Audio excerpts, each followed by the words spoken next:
Oh, We have the video of lights playing at the same time. Just a second. Okay. And there's some fantastic lighting. Yeah, absolutely. There we go. Yeah. Yeah, So the just like engine. we saw in the concept, it's dark.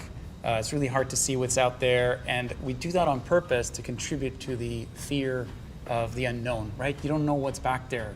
We're doing that on purpose. But then there's just a little bit of life in there, just so that it's not a completely dead scene. And then as we look above us, we see the massive engine, and it makes us feel small and insignificant, right? It's looming.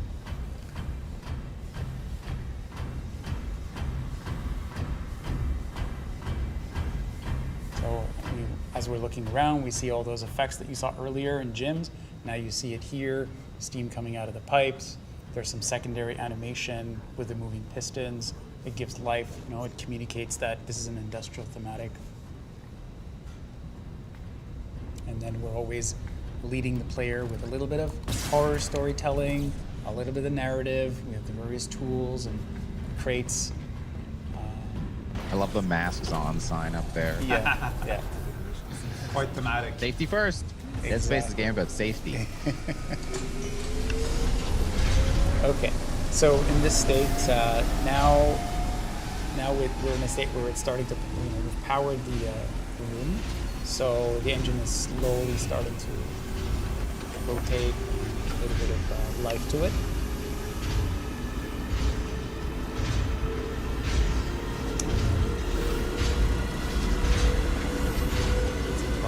Lights, you can see the blood. You'll have to speak up. We've booted up an engine. Yeah, it's Let's follow the blood trail then. let's do that. Oh, no. It's always a good idea. So here we go. This is the iconic poster that we saw earlier. You can see the different treatments on the blood, like the one that is still wet, blood that's got dried up on the side. More is more. More types More, of blood. more. More blood states. More blood conditions. Yeah, and then we finally get here, and we're going to activate the engines. Turn it on. Let's turn it. And we look up above us, and then we can see this glorious, VFX. The engine's fully operational. It's open. It's spinning at full speed. It's like a beating heart. The room has come to life, and we have completed the transformation. And then as we look to the right, we witness the scene of a horrific bloodbath. And some bad stuff happened there. Again, just that great teamwork between the environment artist and the story artist. Like, yes. I mean, you can really you can guess what happened there. Mm-hmm. And then we're back into darkness as we make our way down, and then we take one last look at the engine and then the smoke-filled room.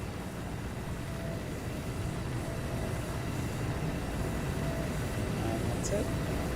There's those sparks. Yeah. And that's it for today. Horror pillar into this room with a bloody narrative scene on the bed and floor. We want to insinuate that something horrible happened here and give that sense of danger looming around every corner. Thank you for joining us on this behind-the-scene look at the environment art process. Atmospherics. So here I am in another test map. I have a few debug lights floating around so we can see what's happening here. I'll just back up and start one of our Steam effects. So what do we have here? It's a volume-based 3D simulation. It exists inside a container, and density and velocity values are pushed around to create what we see here. Something that's cool about this simulation is that it lives in the physics world, so if the player walks through it, it will interact. Also, if I pick up an object, like this battery, it will also behave quite naturally. This will work if I spawn an enemy. I disabled its AI, so it won't attack me. As you can see, the steam will collide and interact with him too.